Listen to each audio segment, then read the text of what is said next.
The live TV, सच सबसे आगे। नमस्कार, द लाइव टीवी देख रहे हैं आप। आपके साथ में हूं आदित्य कुमार। योगी बाबा का बुलडोजर तो चल गया, लेकिन बुलडोजर के बाद अब वो बुरी तरह से मुसीबत में फंस गए हैं, क्योंकि ऐसी जगह बुलडोजर चला दिया है जिस जगह पर कई सारे सवाल खड़े होने लगे हैं।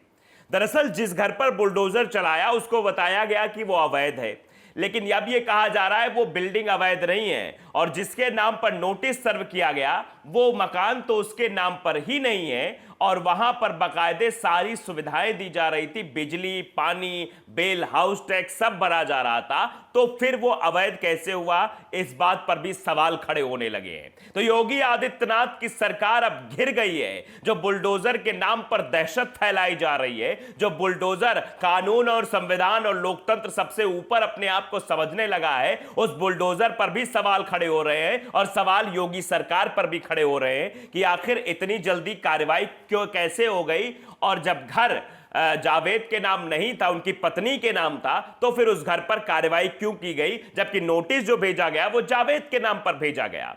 इससे न्यायिक प्रक्रिया पर भी सवाल खड़े हो रहे हैं। बड़े सवाल है, जब प्रयागराज में परवीन फातिमा का घर उनके नाम पर है, तो जावेद के नाम की नोटिस पर उनका घर क्यों गिरा दिया गया। पहला सवाल, उनकी दोनों बेटियां सड़क पर आ गई हैं। अब बहुत बड़ा सवाल है कि आखिरकार क्यों उनके घर को गिराया गया, जबकि पानी, बिजली, बिल और हाउस टैक्स सब भरा जा रहा था, फिर भी उनके घर को नेस्तनाबूद किया जा रहा है और बताया जा रहा है कि यह न्याय है। भारतीय जनता पार्टी के नेता इसे शेयर कर रहे हैं, अंधभक्त इसे शेयर कर रहे हैं, कह रहे हैं न्याय है। ये कहां का न्याय है? ये न्याय नहीं, सरासर अन्याय है, क्योंकि न्याय की बुनियादी अवधारणा की अवहेलना की जा रही है। आप अंदाजा लगाइए न्याय कैसे होता है। अगर वाकई में कोई गलत है तो उस पर एफआईआर दर्ज की जाए, चार्जशीट फाइल की जाए, फिर पूछताछ की जाए, जांच की जाए, तब कार्रवाई की जाए। यह बुलडोजर की कार्रवाई ये दिखाती है कि मुसलमानों को डराने धमकाने की कोशिश की जा रही है, उनके आंखों को मारा जा रहा है। ऐसा लगता है कि बुलडोजर ही इंसाफ का सबसे बड़ा पैमाना बन चुका है, बुलडोजर ही मुकदमा बन चुका है, बुलडोजर ही वकील, बुलडोजर ही दलील, बुलडोजर ही अपील और बुलडोजर ही फैसला। सब बुलडोजर को ही करना है। यानी अब न्याय का एक बहुत बड़ा प्रतीक हो गया है बुलडोजर, ऐसा लगता है। तो बड़े बड़े जो कोर्ट है, चाहे वो सिविल कोर्ट हो या फिर हाई कोर्ट हो या सुप्रीम कोर्ट हो, इन कोर्ट्स का क्या काम है फिर? ये सबसे बड़ा सवाल है। अगर बुलडोजर से ही न्याय होना है, बुलडोजर में ही सब कुछ हो जाना है, बुलडोजर से ही घर को गिरा देना है, तो फिर बुलडोजर ही सबसे बड़ा हो गया है।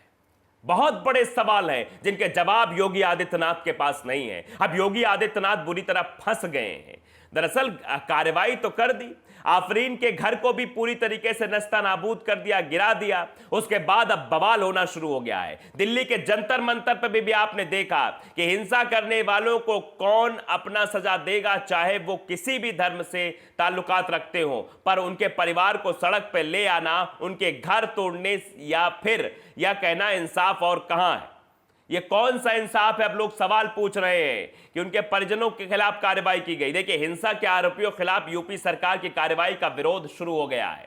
लोग सड़कों पर उतर आए हैं, लोग सवाल पूछ रहे हैं। बुलडोजर पर बवाल बढ़ा, सुप्रीम कोर्ट में अब यह मामला पहुंच गया है। अब सुप्रीम कोर्ट इस मामले को कैसे देखता है? सुप्रीम कोर्ट पहले भी इस मामले को लेकर कह चुका है कि बुलडोजर नहीं चलना चाहिए, लेकिन बुलडोजर तो बुलडोजर अपनी रफ्तार से चल रहा है। लगातार बुलडोजर लोगों के घरों को नेस्तनाबूद कर दे रहा है। मध्य प्रदेश में बुलडोजर चला, उत्तर प्रदेश में बुलडोजर चल ही रहा है और अभी तक चल रहा है। प्रयागराज की तस्वीरें चीख चीख कर कहती हैं कि जब सब कुछ था उनके पास, तो आखिरकार बुलडोजर क्यों चला दिया गया।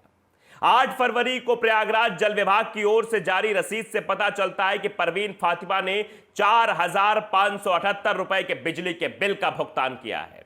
प्रयागराज नगर निगम की ओर से 28 जनवरी को जारी एक सर्टिफिकेट के अनुसार मकान संख्या 29C2A/1 परवीन फातिमा के नाम पर है, और 2020 से 2021 के दौरान इस घर का हाउस टैक्स भी भरा गया है।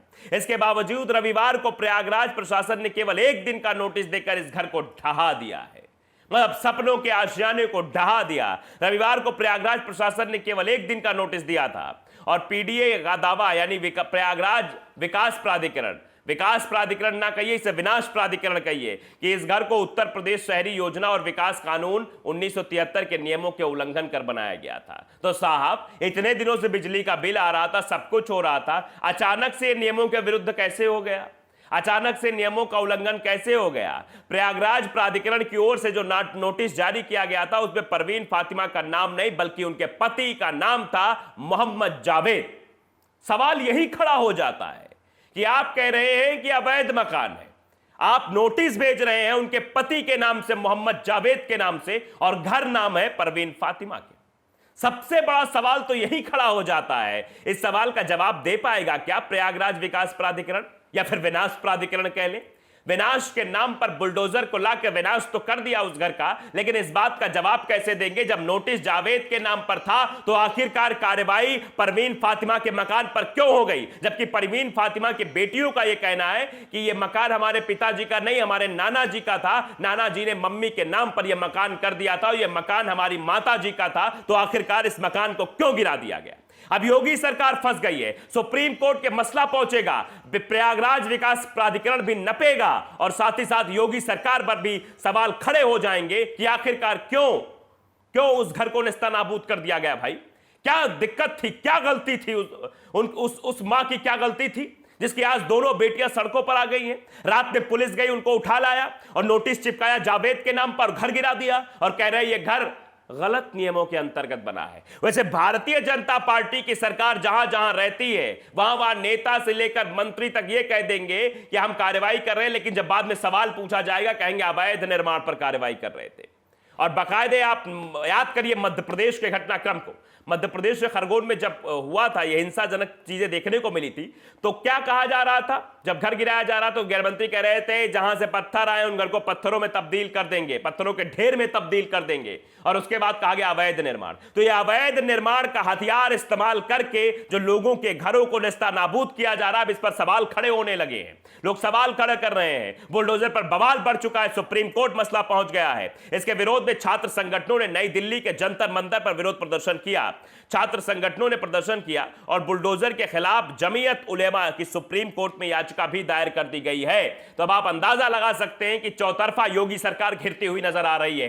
एक एक पॉइंट पर सवाल खड़े हो रहे हैं। ये जो अन्याय संगत कार्रवाई की गई है, ये न्याय संगत कार्रवाई नहीं है साहब, यह अन्याय संगत कार्रवाई की गई है, क्योंकि नाम तो किसी के और मकान था, नोटिस किसी के और के मकान पर गई, गिरा किसी और के मकान को दिया गया, और फालतू की अफवाहें फैलाई जा रही हैं, फालतू की बातें की जा रही हैं। ऐसा लगता है कि बुलडोजर ही न्याय का सबसे बड़ा ध्वजवाहक हो गया है। न्याय करना है तो बुलडोजर को भेज देना है। अगर न्याय करने का इतना ही शौक चढ़ा था तो अभी तक नवीन कुमार जिंदल और नुपुर शर्मा को न्यायिक हिरासत में क्यों नहीं लिया गया, या फिर उन पर कोई कार्रवाई अभी तक क्यों नहीं की गई है? यह अपने आप में बड़ा सवाल है, क्योंकि यह सवाल इसलिए पूछा जा रहा है। और सवाल क्यों ना पूछा जाए भाई?